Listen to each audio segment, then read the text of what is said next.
Kalau kita terpancing, kita jadi bodoh kayak mereka. Bodoh seperti para purnawirawan ini ya. Ya, jadi ini nggak ada kalau bilang kamu hebat-hebat tuh nggak, itu omong kosong itu. Pak Prabowo dan Pak Jokowi itu tetap satu, termasuk dengan Mas Gibran. Nggak ada masalah. Abang lihat bagaimana dengan peristiwa pemakzulan yang diagendakan para purnawirawan untuk Gibran sehingga mengganggu? Nggak ada. Pak Prabowo juga nggak ada kan ketemu sama mereka.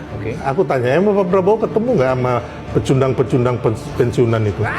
Pecundang-pecundang pensiunan. Enggak, kita jangan terpancing. Kita jangan terpancing. Kalau kita terpancing, kita jadi bodoh kayak mereka. Gitu. Bodoh seperti para purnawirawan ini ya.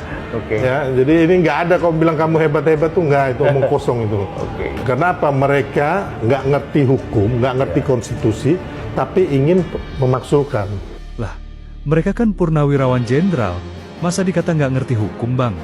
Ya, jadi intinya bahwa kita jangan terpancing, Bang. Kenapa? Memang mereka mau terjadi revolusi. Mereka mau mengadu domba sehingga terjadi keributan, ya kan? Akhirnya mereka juga ingin revolusi atau kudeta. Sebenarnya itu. Tapi kan kalau kita lihat kan nggak cukup kuat, Bang.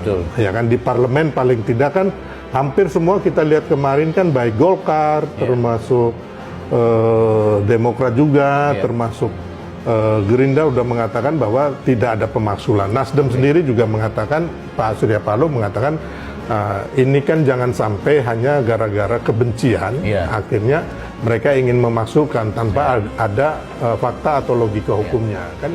Jadi yang mereka bisa itu hanya membangun narasi jelek dan framing.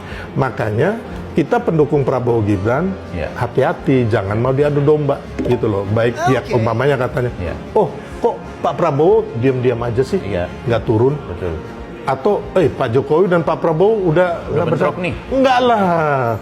Pak Prabowo dan Pak Jokowi itu tetap satu, termasuk dengan Mas Gibran. Nggak ada